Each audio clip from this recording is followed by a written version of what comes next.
Hola, ¿qué tal? Sean todos bienvenidas y bienvenidos a nuestra segunda actividad síncrona de la unidad curricular, Comunicación y Arte Contemporánea, aquí en nuestra modalidad R1 de la Universidad Bicentenaria de Aragua. Por aquí les saludo el profesor César Augusto Díaz y vamos a estar hablando, compartiendo unos cuantos minutos aquí acerca de esta unidad curricular, Comunicación y Arte Contemporáneo. Una unidad curricular sumamente interesante como todas las unidades de nuestro pensum de estudio aquí en nuestra Universidad Bicentenaria de Aragua, en la Escuela de Comunicación Social, debido a que conocer un tema tan amplio, no algo que se confunda, que preste para la confusión de periodistas, que es el arte contemporáneo, es de gran ayuda porque te permite tener unas herramientas académicas, unas herramientas teóricas, prácticas, mucho más vanguardistas al momento de trabajar o descubrir todo lo que tiene que ver con arte contemporáneo, la cultura, el espectáculo, bueno, no tanto el espectáculo, sino conocer muy bien del arte, de lo que son las diferentes expresiones artísticas y marcar la diferencia que ante otros periodistas que quizá no la tenga. Y si usted no la tiene, esta clase le va a servir de mucho también, pero también la práctica que usted tenga en el campo laboral va a ser fundamental. Y también del estudio, del análisis, de la entrega que usted tenga como periodista, si a usted le gusta esta fuente, esta rama del periodismo, lo va a encontrar sumamente interesante. Entonces, la importancia del arte contemporáneo para el periodista y de este material que va a estar para usted en la plataforma del aula virtual es que el arte contemporáneo se diferencia del arte tradicional en que no busca necesariamente la belleza o la representación técnica, sino la transmisión de ideas y conceptos. O sea, no nos vamos al estético como tal, sino se relata lo estético, pero aparte de eso, aunado a eso, la transmisión de ideas a través de una obra de teatro, una danza, un monólogo, un cuadro, una escultura, eh, y es importante conocer eso porque hay que transmitir esa idea y cómo la llevamos hacia las personas a través de medios de comunicación. Porque no todos podemos opinar algo que no sabemos, no podemos ser opinar de oficio. Sin embargo, hay que tener estos criterios y eso permite una interacción también, sobre, vamos a comentar más adelante, entre el artista, el actor de teatro, el pintor, el músico, el artista y el periodista. Y que esa barrera comunicacional que puede presentar, porque si no conocemos diversos elementos de la práctica de lo que es el arte contemporáneo, se pueden limar esas perezas y crear una comunicación totalmente armoniosa. Pero para llegar a eso, tenemos tres elementos que son las que hay que entenderlo, que es la capacidad de interpretación, la contextualización y las nuevas narrativas. La capacidad de interpretación permite al periodista descodificar metáforas sobre temas actuales de migración, ecología, el género, la tecnología, que los artistas aprendan de forma visual o performática, es decir, todo lo que está pasando en consideración con lo que tiene que ver con este importante tema, el performance, los temas que realizan los artistas, cómo lo colocan sobre el relieve y es importante mantener eso siempre en contexto. La contextualización, de contexto, la contextualización ayuda a conectar una obra con el momento histórico, como será Iván Tubau. El periodismo cultural es la forma de conocer y difundir los productos culturales de una sociedad. Sin información, el periodista corre el riesgo de caer en la crítica superficial y esto lo hace, como decir, esto lo hace un niño, por ejemplo. Eh, Cuando hablamos de expresión artística, por ejemplo, Carlos Siqueiros, si mal no recuerdo el nombre de este muralista mexicano, él colocaba el muralismo como una fuente de expresión artística, pero también de expresión popular ante lo que era la guerra federal en México. Entonces, a través del muralismo plantea estas situaciones y de verdad que pues generó un impacto como medio de protesta y era lo que sirvió como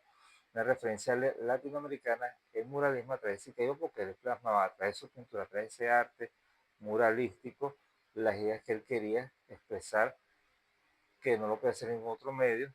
o simplemente decirlo como tal, sino utilizar una pared, pintura y su creatividad, su nivel artístico para plasmar ideas.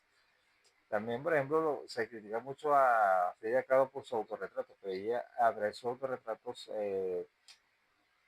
explicaba cuál era su situación personal, su situación emocional, y nada mejor que ella para relatar su experiencia en los cuadros como tal, o a través de un cuadro como tal. Las no narrativas es el arte, en el arte contemporáneo utiliza la hibridación, la mezcla de medios y la interactividad, que son elementos que el periodismo moderno también está actuando de la forma transmedia digitales. Lo podemos ver con las narrativas en los medios de comunicación, cuando se cubre una galería o una exposición fotográfica, una exposición de culturas, por ejemplo, o de escultura.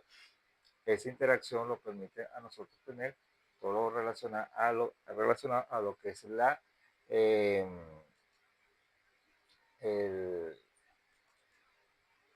esa interacción con el artista. Qué podemos hacer, qué mostramos nosotros, cómo lo queremos hacer, o cuál es la interacción, cuál es el impacto, cuál es el espíritu que quiso mostrar el artista, ese mensaje que quiso mostrar el artista a través de su obra como tal. Hay una postura, por ejemplo, que es el capital cultural, que es el conjunto de conocimientos, habilidades y títulos educativos que permiten a una persona entender el arte contemporáneo. El consumo de arte es, por tanto, una forma de conocimiento acumulado. O sea, no vamos a pretender que con esta humilde clase podamos entender todo lo relacionado al arte contemporáneo, sino es un punto, puede ser un punto de partida que es sumamente importante para comenzar a entender todo lo que es el arte contemporáneo. Entonces, es necesario comenzar, dar el primer pie, o dar el primer paso, y que sea con el pie derecho, en esta interesante, no creo que no lo considero complicado, sino interesante, puede ser complejo, también lo que tiene que ver con el arte contemporáneo. El hábitus son los esquemas de pensamiento y acción que adquirimos desde la infancia según nuestra clase social. El hábitus nos dicta qué es bello, distinguido, vulgar, condicionado como consumismo de cultura. Y eso tiene que ver, bueno, ya con una serie de prejuicios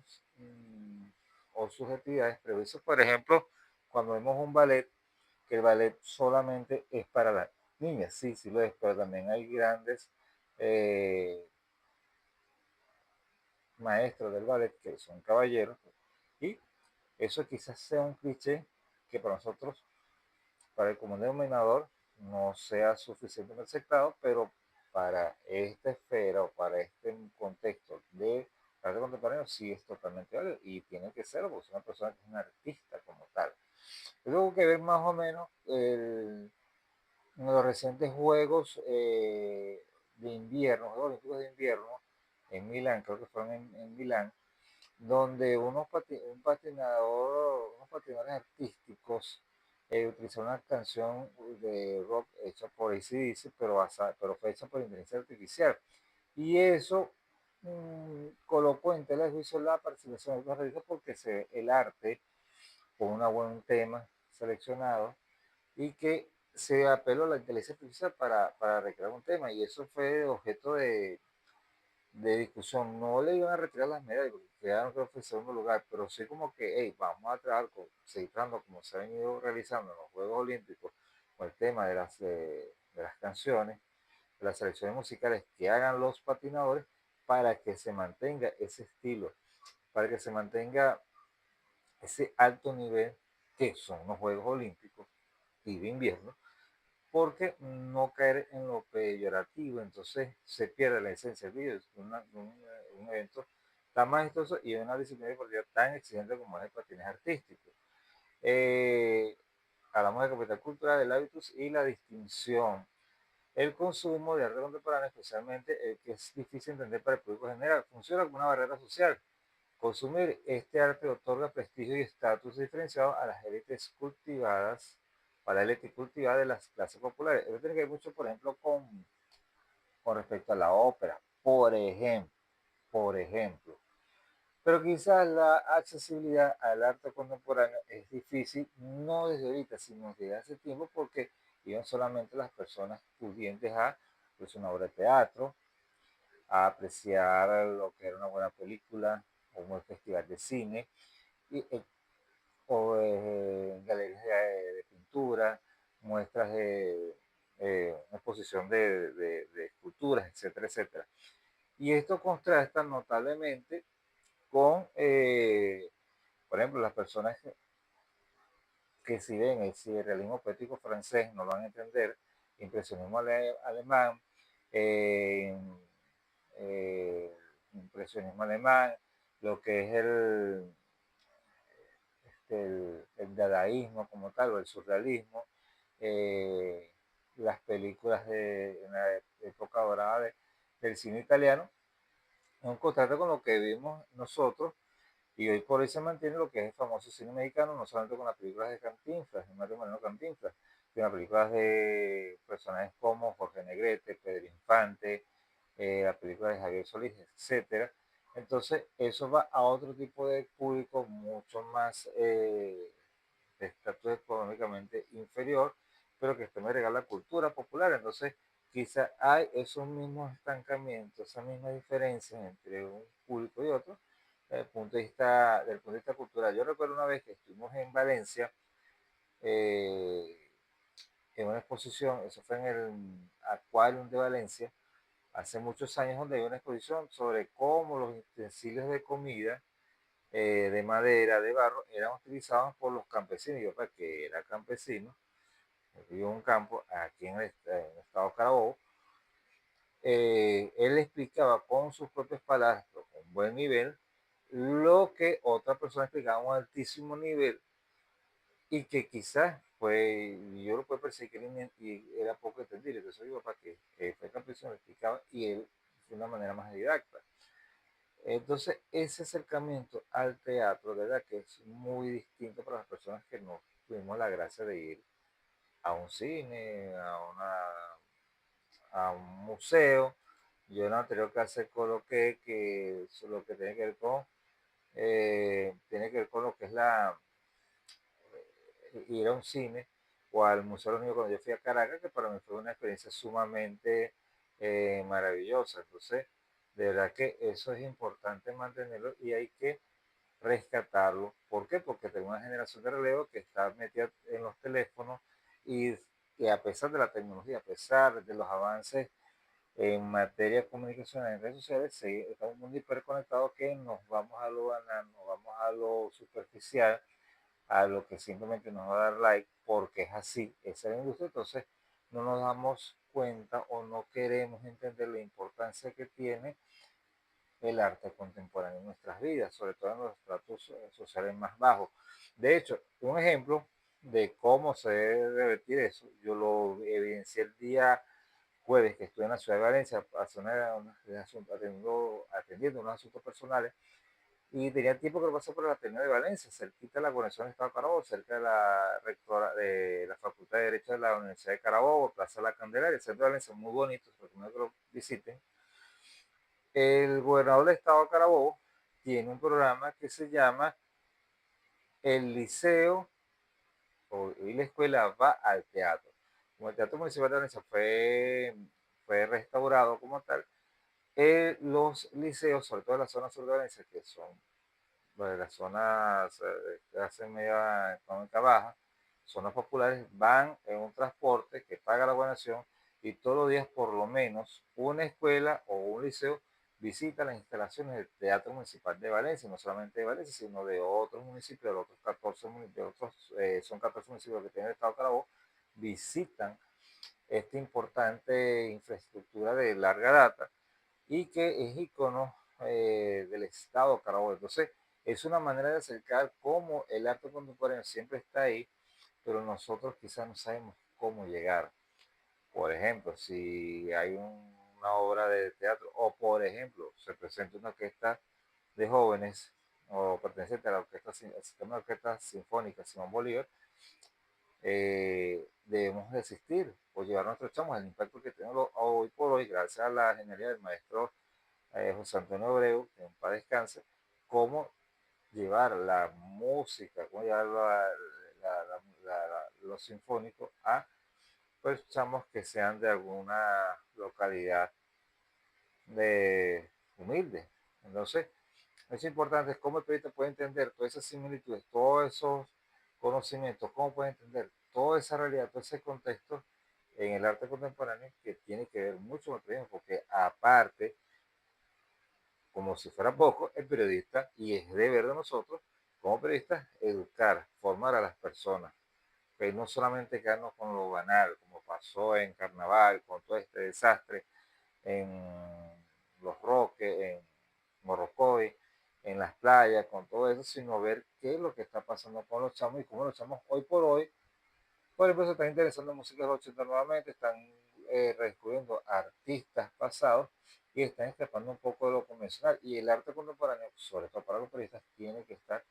muy, muy arraigado, muy presente, porque debemos diferenciarnos de la élite cultural que no es resentimiento, no es parte de politiquería de derecha izquierda, sino que las personas que saben que tienen un estatus económico mucho más alto que nosotros, saben de cultura porque se forman y no quieren ser objetos del consumismo de los medios de comunicación o de las redes sociales en aparentar lo que no es, vestir lo que no es y malos hábitos, malas costumbres como tal. No quiero ser tan reflexivo porque no es mi rol, no me puse, pero sí hacer el llamado a la concientización de los periodistas cómo debemos trabajar el arte contemporáneo. Yo quería resaltar esto por aquí y déjeme mover la computadora, es que la postura más influyente que tiene que ver con la sociología de la percepción estética, lo que tiene que ver el arte contemporáneo, es la del filósofo francés Pierre Bourdieu, quien desarrolló una sociología de la percepción estética. Para él, el consumo de arte no es un acto de placer desinteresado, sino una práctica social que requiere un conocimiento previo, capital cultural, por ese efecto autor, y que sepa marcar distinciones entre clases sociales. Por ejemplo, yo donde vivo, en este pueblito, en el estado de Carabobo, eh, hay una comunidad que son talladores son artistas plásticos, son talladores de piedra, de figuras tallan figuras en piedra y madera, y ellos son reconocidos nacionalmente, incluso estuvieron reunidos hace el año pasado con el ministro de Cultura, Ernesto Villegas, y le planteó una serie de situaciones que están pasando ellos para el punto de vista de financiamiento, porque para hacer una obra de arte tienen que gastar, inclusive hasta superar la barrera de $1000 para hacer una galería, en materiales y todo eso, logística y todo lo que tienen que hacer. ¿Qué pasa? Estos chamos, no tan chamos, pero sí van niños de pequeña hasta gente de 40, 50 años de edad, fueron formados por un culto popular que se llamó Daniel Herrera, un artista plástico, fallecido hace ya unos cuantos años atrás, y eso ha quedado ahí, y es una comunidad que parece prácticamente, no decir invisible, pero sí en cierto anonimato porque no tiene la cobertura deseada de los medios de comunicación. Y eso resta importancia a que una persona pueda primero comprar la obra de arte, porque es un trabajo, deben de vivir con esas personas, conocer la obra de arte, después potenciar la capacidad turística, cultural y artística del municipio y que eso es una referencia en Venezuela como tal. Es por ello que muchas personas, si nos vamos a otra, a la otra línea, como tal, a trazar el frente, estamos en vacaciones, vamos a Europa, precisamente vamos a Francia en época de verano y resulta que conseguimos una ciudad convulsionada, contaminada, bueno, pues ya con el problema de las ratas ya es suficiente. Vamos a ver, y vamos al Museo de París, al Museo de Louvre en París, a ver la Mona Lisa y a ver qué es arte, pero arte del bueno, o sea, para mí es la meca del arte contemporáneo, en mi opinión, pero es imposible por el gran afluencia de personas. Y es normal porque es vacaciones en Europa. Entonces, es ahí donde quizás nos perdemos un poquito la esencia de que queremos conocer, pero ya vamos con como una especie de un mercadeo cultural. Entonces, el consumo de arte, según Pierre Bourdieu, en comparación a lo que es ese capital cultural que tenemos que tenerlo, porque eso nos enriquece como personas y como profesionales, sobre todo en el campo de la comunicación social, El consumo de arte, según Pierre Bourdieu, es desde su perspectiva, el arte contemporáneo funciona como un lenguaje que no posee la clave, entre comillas, o el código para descifrar lo que queda excluido de la experiencia estética, percibiendo la obra solo como un gesto físico sin estudio. Y eso comúnmente pasa, me pasó a mí cuando fui en el año 2004 a la Galería de Arte Nacional o al Museo de Arte Contemporáneo en Caracas, recuerdo, y de verdad que cosas que no entendí y los guías nos indicaban y uno más o menos con plastilina nos explicaban a nosotros porque no entendíamos eso, primera vez que íbamos allá. Entonces, y entonces hicimos preguntas que quizás hayan sido tontas, pero que nos respondieron alimentaron ese espíritu de conocer y de creer en el arte contemporáneo y nos fuimos con otra visión y con ganas de, bueno, yo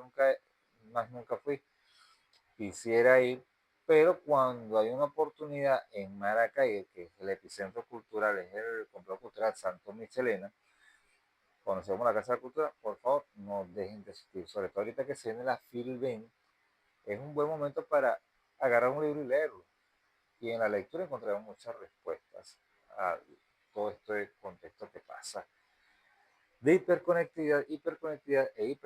donde no estoy diciendo que las redes sociales sean algo que estamos trabajando con base una red social para multiplicar este humilde contenido, pero hasta hay que tener un poquito más de pensamiento crítico, reflexivo,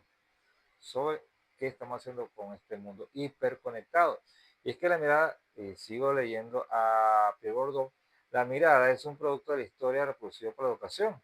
El consumo es, en este caso, una fase del proceso de comunicación, es decir, un acto de desciframiento, decodificación que implica el dominio práctico explícito de una cifra o de un código. El encuentro con la obra de arte no tiene nada que ver con ese flechazo en el que se quiere ver la esencia de la experiencia estética, sino eso es un proceso paulatino, no es que vamos a entender todo lo que tenga que ver con el arte contemporáneo, sino cómo el turista va involucrándose a medida que va investigando, él va indagando, va escudriñando la historia como tal. Por eso si vamos a hacer, yo vi en estos días, que lo dije en la anterior clase, un pueblo que se llama Guadalupe, en el estado Lara, cómo el creador de contenido se compenetra con la persona, el artesano, y muestra todo su trabajo. Y es ese contexto, estar ahí, que nos lleva a nosotros a transmitir todas esas ideas, a estar inspirados para publicar, dar a conocer todo lo que tiene que ver el proceso de creación, de una obra de arte, por muy pequeña que sea. Entonces es importante mantener en consideración todo esto. Fíjense que la distinción, otro elemento que hablamos de la capital cultural, el hábitus y la distinción, porque hablamos de la élite cultivada, pero tenemos modos de consumo actuales, que son dos. En la era contemporánea, autores como Néstor García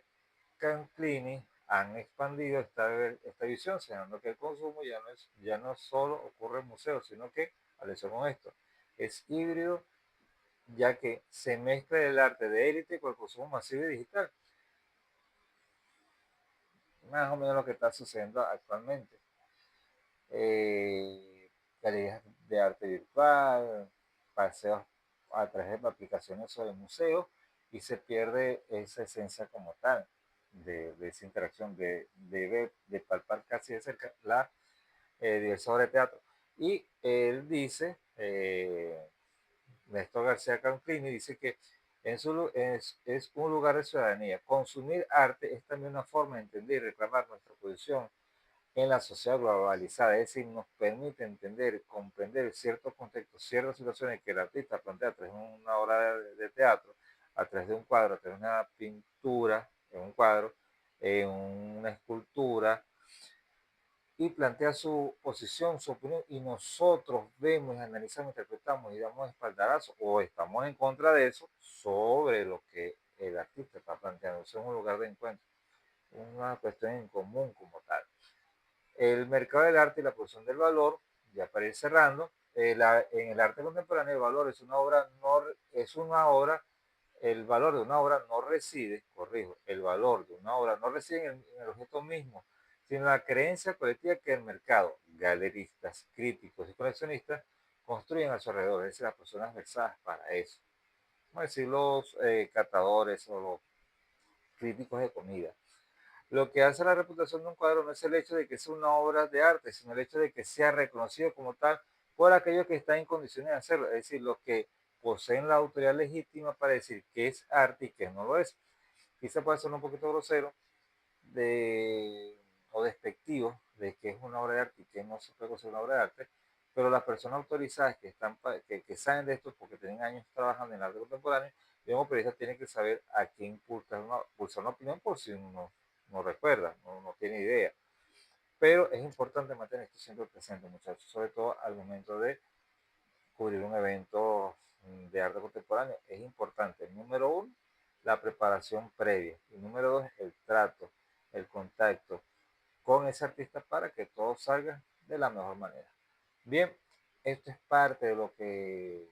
bueno, tengo aquí otra cosa que yo creo que mencioné la semana pasada, la obra como texto, la semiótica, la función social del arte.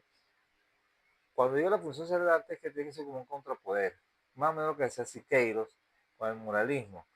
lo que hacía Salvador Dalí con el surrealismo. Eh, Diferentes artistas que, bueno, que piensan algo, lo procesan, lo publican, lo muestran, una pintura como tal, en una obra de arte. Por ejemplo, aquí en Venezuela hay muchos artistas como Jesús Soto, por ejemplo, el arte cinético como tal, fue una propuesta al movimiento,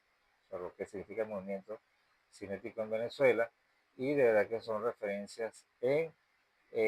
el mundo como tal. Y es por eso que el periodista se necesita una formación constante y que sea, que sea algo contrapoder. Voy a explicar por qué una postura, porque una obra de arte es algo contrahegemónico o contra cierta situación que está pasando. Piense que está en Colombia, si mal no recuerdo, fue en Colombia, eh, un artista plástico, no recuerdo, pueden buscarlo en redes sociales, en internet, hizo un reportaje sobre, fue en México, concretamente, sobre las mantas de sangre, mantas ensangrentadas de personas que, bueno, fallecen por tema de bandas de narcotraficantes. Entonces, eso deja un mensaje sobre la violencia que está sucediendo en México en ese momento, en que todavía sucede, pero no hay mayor cantidad como aquella vez. Entonces, eso despertaba conciencia por las víctimas inocentes, las víctimas que no se sabía dónde eh, estaban sus cuerpos, y los rastros, los rasgos de esa por entrada batalla, de esa feroz, férrea batalla entre el Estado y los grupos delictivos que se mantenían al margen de la ley. Y eso formó parte, levantó polémica en sectores ultraconservadores, pero también otros sectores dijeron, mira, esto es lo que está pasando y hay que mostrarle al artista, bueno, publica eso no como objeto de morbo, sino un objeto de, hey, está pasando esto, están matando, nos están haciendo daño, y esto es lo que está pasando. Entonces, el mayor elemento para testificar qué es lo que está pasando en nuestra sociedad. Por eso que el arte puede ser algo de contrapoder, contrahegemónico incluso. Bien, gracias por estar con este servidor aquí en la segunda clase de comunicación y arte contemporánea, aquí la modalidad R1 del tramo 2026-2 de la Universidad Bicentenaria de Aragua. Fue un placer y nos vemos en la siguiente oportunidad. Se les quiere.